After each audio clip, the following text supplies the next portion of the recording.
Voilà, amis sportifs, donc bonjour. Alors, donc nous sommes au stade, stade municipal pardon, de Mbao.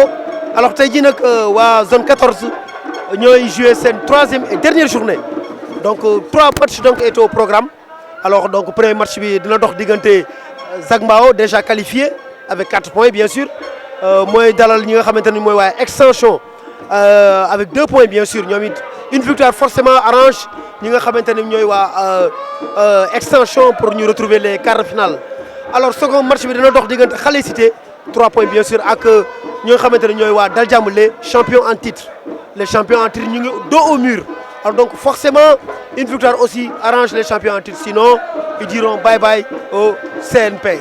Troisième match dina dox ñaar ci diggante ñaari dëkkandoo entre Manko vice-champion et Gëstu Manko moom déjà arraché nañ seen ticket ndax ñu ngi évoluer avec 4 points bien sûr et Gëstu avec 3 points donc forcément ça sera un match de choc donc une victoire des deux côtés bien sûr va propulser l'un surtout mais waa Gëstu surtout ñi nga xamante ni tey victoire lañ soxla wala au pire le nul bien sûr pour arracher le ticket en quart de finale.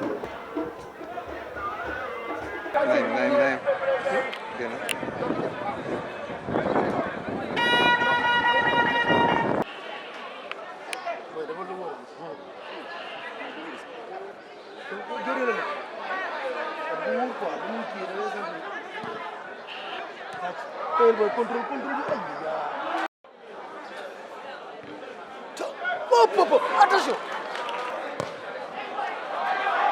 Man bëgg naa ko.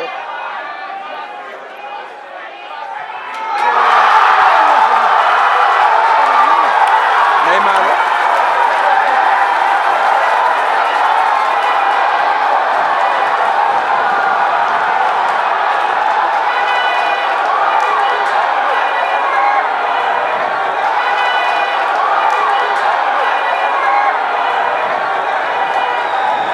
Dañ may yaakaar rek.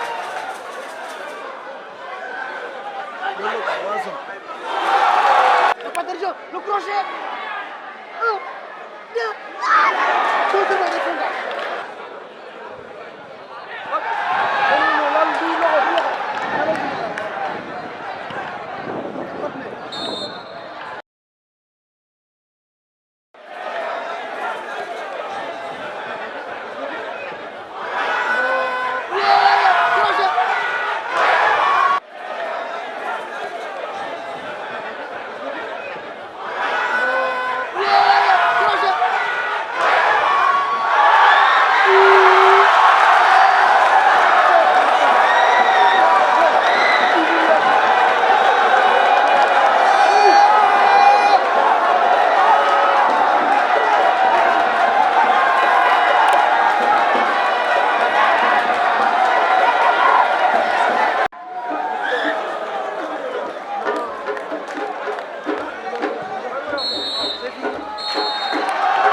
Bésu tey bi quoi. Voilà donc c'est une leçon pour l'ASC Extension. Voilà surtout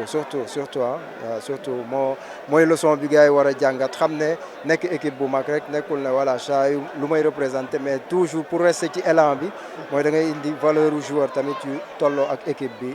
déception bi loolu la ñuy wax rek li ko indi peut-être mooy aléa wu football la parce que kenn yaakaare wu ko woon te it équipe la boo xam ne c'est l'équipe à battre parce que moom moo fii c'est l'équipe boo xam ne bi mu dalee jouer ba léegi mësul génn premier tour kon du coup jàngat la tamit ci ñoom ñu xam ne invincibilité bi amul quoi ci.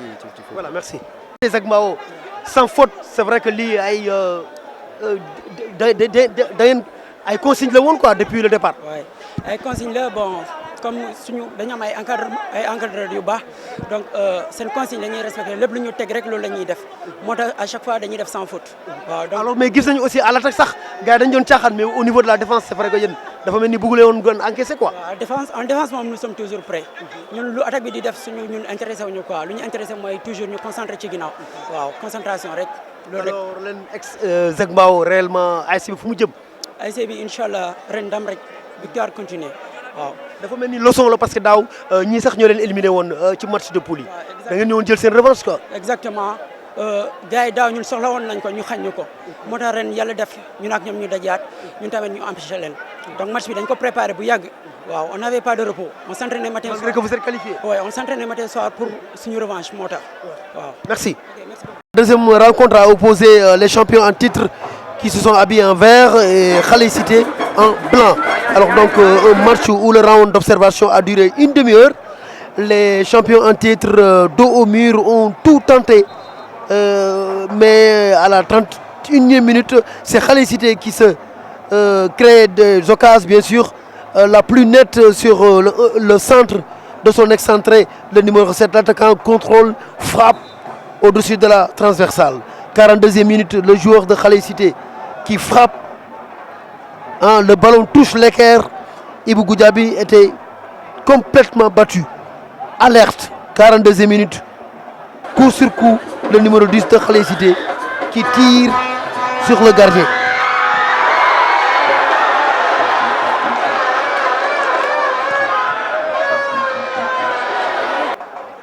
Donc 0-0 à la pause. La seconde période démarre avec beaucoup de prudence, bien sûr, surtout du côté de Daljam.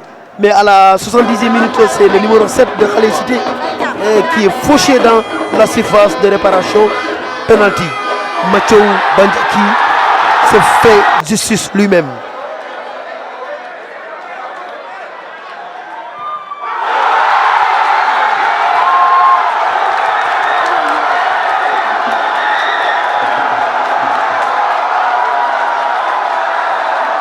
« 66e minute, la réplique, Serine Cheikh bousculé dans la surface, penalty.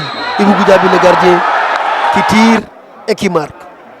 1-1, c'est le score final. Khalé Cité qualifié pour les quarts de finale.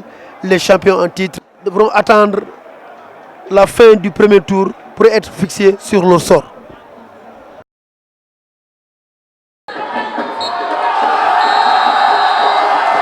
Mathieu, alors, c'est vrai, ce fut un match très difficile. Jouer avec les champions en titre, c'est pas facile. Ouais, vraiment, c'est pas facile parce que c'est pas évident de venir tenir avec une équipe qui a déjà remporté la coupe l'année dernière. Vraiment, c'est pas facile. Mais on a su tenir le coup jusqu'à la fin et alhamdoulilah, on a eu un point. Et alors, c'est vrai que c'est la première fois que Khalé Cité joue le CNP, 3 matchs sans défaite. Ça prouve qu'on a décroché des joueurs comme vous. Cette année, ils ont d'autres ambitions. Oui, franchement, parce que le président nous a dit toutes les choses claires. Il nous a dit vraiment il a des ambitions, c'est de remporter la coupe, on ne se cache pas. Mais les choses se viennent petit à petit et l'appétit viendra. Inch'Allah, on va faire du mieux. Je pense que cette année, il y a du changement dans l'équipe et ça ira, Inch'Allah. On ne dit pas pour le moment on va remporter la coupe, mais alhamdoulilah, on a des qualités. Ouais, on a des qualités pour faire quelque chose cette année. Merci. Tey mën nañu wax les champions en titre daanu nañu. même bu fekkente ne mathématiquement des na peu de chance. waaw loolu moom dëgg la parce que football nii la daanaka 2 ans yi ñun ñoo ko tegale woon man boo gisee 2 matchs yi ñëw woon man dama arrêté woon jouer nawetaan quoi mais comme sama waa kon dañoo booloo topp ma jàpp ci na ma pour ma ñëw jouer looloo tax tey ma ñëwaat jouer quoi mais foncé nañ ba sonn bëggoon nañ gagné mais yàlla li def la gën malheureusement dañoo mujj match nul mais ñu ngi toog nag di déglu 3e am na 3e place meilleur 3e am na bu génnee dinañu arranger après ñu ñëwaat ci course bi.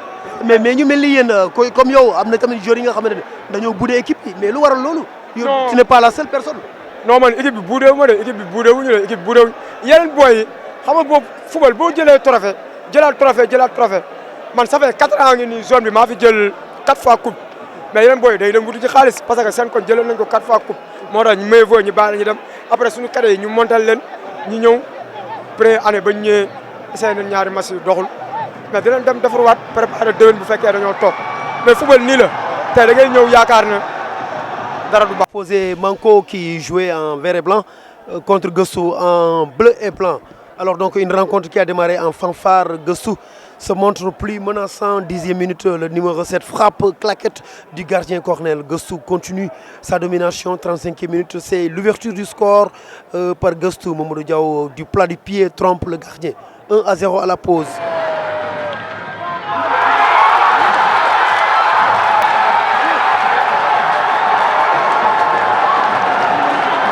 seconde période, avant juste de démarrer, le gardien remplaçant de Manko est expulsé. Le staff de Manko se fâche, le désordre s'installe. Mais après, la partie se reprend. On a redémarré encore la partie, bien sûr. Manko réagit 70 minutes, coup franc sur la barre transversale. Score final, Gostou 1, Manko 0. Donc les deux équipes sont déjà qualifiées pour les quarts de finale.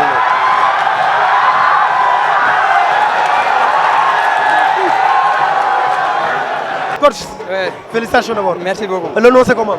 C'est Mamadou Fadel Nying. Mamadou Fadel Nying, c'est vrai. Ouais. Vous avez joué avec vos voisins. Ouais. On attendait un match très difficile, c'est vrai. Ce n'était pas évident. Oui, mais quand même, à la fin, vous avez gagné. Ah oui, oui, parce qu'on a beaucoup travaillé vraiment. On a perdu notre premier match. Il y a beaucoup de critiques là-dessus. Mais on a tout fait en fait. On a beaucoup travaillé. Que ça soit en défense comme au milieu. L'attaque aussi, pareillement. On a beaucoup fait même. Oui, c'est vrai qu'on a vu une autre équipe de Gossou. Ah oui. Ça prouve que vraiment le travail était à la base.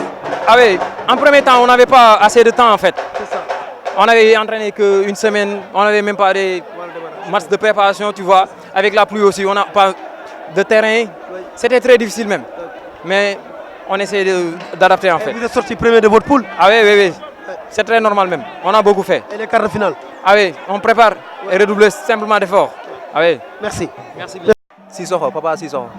Papa, c'est vrai, vous avez qualifié avant le match, mais vous avez engagé sur le match. C'est comme vous voulez perdre le match. Oui, oui, comme vous l'avez dit, li yalla dogal mom ken mënu ci dara quoi. Football mom c'est comme ça. Bon, ñun ñëwon nañ xam nga déjà on était déjà qualifié. Bon, fokk luñ doon dañu waron ñëw nak at honneur quoi. Luñu doon xëccoo moy première place. Bon, kon lu yalla dogal mom ken mënu ci dara mom. Bon, ñom li lañ mënon ñëw quoi. Ñëw jouer xam nga andi affaire bu neex. Kon on était déjà qualifié. Bon, dañ ko doon jëma neexal pour xëccoo première place, mais kon mom yalla li la dogal rek mom on l'accepte quoi avec l'honneur. Accepter ngeen ko waye entre supporters ñom duñ ko mëna accepter. Waaw xam nga mom Manko mom ASC mu mag la mom. Côté supporter mom dañ ci dem bu mu jeex quoi. Bon ñu ngi jégalu supporter yi di leen wax ni di leen masawu coono neexul quoi 3e heure bàyyi yitte yëpp xam nga bàyyi sa liggéey ñëw fii nii xam nga di supporter équipe moom bon ñu ngi jégalu quoi de kii xam nga rek waaw di wax. Merci. Merci. Voilà, amis sportifs, donc voilà, c'est les 3 matchs qui ont été bouclés ici au stade municipal de Mbao. Vous avez vu aujourd'hui le stade dafa fait son dal vraiment tay kenn mënul en place pour tour bi sax dañ ko taxaw. Donc diggante Zac Mbao gis ngeen ko ak extension Zac Mbao moom mu yee daal extension mën naa wax vraiment ils sont quasiment éliminés. Donc c'est l'équipe du président Adjouma Ndiaye qui est éliminé dès le premier tour li nga xamante ne Monaco du moins extension mësu ko woon dund. Alors deuxième match bi nag mu dox diggante ñi nga xamante ne mooy waa Dal Jàmm ak waa Xale Cité donc ñum nul tembo kenn ku ci nekk benn bal nga dugal sa morom waa Dal Jàmm nag toog nañu mais mathématiquement ñi ngi ci course gi il faut que ñu xaar suba pour mbir yi leer. ñetteel match bi nag mu dox diggante ñaari dëkkandoo Manko ak waa Gëstu gis ngeen Gëstu ma mujjee daan benn bal ci dara mais Manko nag qualifié na woon avant match bi ñoom ñaar ñëpp dinañu jouer quart de finale yi. mbokk yi suba nag muy suite et fin de la 3e journée à la zone 14 de Kër Mbaye Fall. Merci.